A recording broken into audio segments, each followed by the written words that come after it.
Apabila Sultan Mansur Shah hendak menjalin hubungan diplomatik dengan China, baginda menghantar Tun Pepati Putih sebagai utusannya dengan sepucuk surat untuk Maharaja China. Tun Pepati berjaya menarik hati Maharaja tersebut dengan kemasyhuran dan kegemilangan Kesultanan Melaka, sehingga Maharaja menghadiahkan putrinya Lipo ataupun dikenali juga sebagai Hang Liu untuk dijadikan isteri Sultan. Lipo datang ke Melaka bersama-sama 500 orang pengiring perempuan, dan selepas memeluk agama Islam, Lipo berkahwin dengan Sultan Mansur Shah. Selepas perkahwinan mereka, Sultan Mansur Shah membina sebuah istana untuk Lipo. Dengan pengiring-pengiringnya diberikan tempat tinggal yang tetap di Bukit Cina. Pengiring-pengiring Lipo kemudian berkahwin dengan pegawai-pegawai Sultan Mansur Shah. Perkawinan Hang Lipo dengan Sultan Mansur Shah dikurniakan seorang anak lelaki yang bernama Paduka Hamimat, yaitu keturunan Cina. Datuknya Paduka Ahmad bin Paduka Isa. Segala anak menteri Cina itu tinggal di luar kampung, di bukit, dan dipanggil bukit itu Bukit Cina. Dan merekalah yang membuat perigi di Bukit Cina, dan keturunan mereka itulah digelar generasi Cina.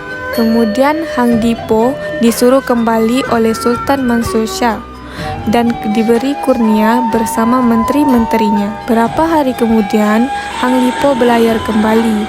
Kemudian Tun Telanai dan Menteri Jana Putra diarahkan untuk ke Cina. Barulah Sultan Mansur Shah mengirim ucapan kepada Raja Cina, "Saya anak raja yang merupakan menantu raja negeri Cina." Tun Telanai dan Menteri Jana Putra berlayar ke benua China untuk membawa utusan daripada Raja Melaka. Semasa dalam perjalanan ke benua China, angin besar turun lalu menimpa perahu mereka. Lalu perahu mereka terbias jatuh ke negara Brunei. Setelah mendengar kabar angin tersebut, Raja Brunei meminta Tun Telanai dan Menteri Jana Putra untuk menghadap beliau. Raja Brunei ingin tahu isi utusan Raja Melaka kepada Raja China. Raja Melaka sebenarnya empunya sembah datang kepada paduka ayahanda Raja China. Mengetahui segala cerita, maka datang musimnya Tun Telanai dan Menteri Jana Putra untuk pulang ke Melaka. Maka Raja Brunei mengirimkan surat sembah ke Melaka. Setelah itu, Tun Telanai dan Menteri Jana Putra pun berlayar. Setibanya di Melaka, maka surat Raja Brunei itu pun dibawa menghadap kepada Raja Melaka. Oleh itu, Tun Telanai dan Menteri Jana Putra diberikan hadiah daripada Raja Melaka. Apabila sampainya Lipo bersama menteri yang menghantar putri Hang Lui dari benua Cina, maka persembahan Raja Melaka juga diarak masuk, dan disuruhlah Perdana Menteri membaca surat yang telah dikirim oleh Raja Melaka. Selang 2 hari, dengan izin dan takdir Allah Ta'ala, Maharaja Cina terkena penyakit gatal di semua tubuh baginda, sehinggalah menjadi kedal. Disebabkan musibah itu, Maharaja menyuruh tabib mengobatinya dan tidak sembuh penyakit tersebut, bahkan lebih teruk dari sebelumnya. Sehinggalah pada suatu ketika, seorang tabib datang menyembah Maharaja Cina dan berkata berkenaan penyakit baginda. Mereka tidak dapat mengobati penyakit tersebut kerana penyakit tersebut datang secara bersebab. Tabib itu juga mengatakan tentang penawar penyakit kedal tular tersebut adalah air basuhan kaki Raja Melaka.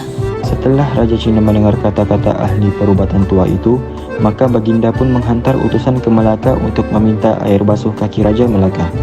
Setelah hadir, maka utusan itu pun berlayarlah. Setelah lamanya perjalanan, sampailah ke Melaka. Maka orang Melaka mempersembahkan kepada Sultan Mansur Shah dan mengatakan bahawa utusan Raja Cina datang hendak meminta air kaki duli yang dipertuan. Dan Sultan Mansur Shah pun keluar semayam ke balairung di hadap orang. Surat dan air basuh kaki baginda itu pun dibawa oleh orangnya ke perahu. Kemudian utusan Raja Cina pun berlayarlah. Setelah jauhnya perjalanan, maka sampailah ke negeri Cina. Surat dan air basuh kaki Raja Melaka itu pun dibawa ke dalam. Tidak sempatlah Raja Cina membaca surat itu lagi, air basuh kaki Sultan Mansur Shah itu pun disantap, dimandi, dan dibasuhkan di muka Baginda. Dalam jangka masa yang singkat, penyakit kedal tubuh Baginda itu pun berangsur pulih. Dengan itu sembuhlah penyakit Raja Cina, dan Baginda bersumpah tidak mahu disembah oleh anak cucu Raja ujung tanah yang datang sekarang. Maka titah Raja Cina, segala anak cucu kita janganlah lagi berkehendak disembah Raja Melaka datang kepada anak cucu Raja Melaka. Kasar muafakat berkasih kasihan juga.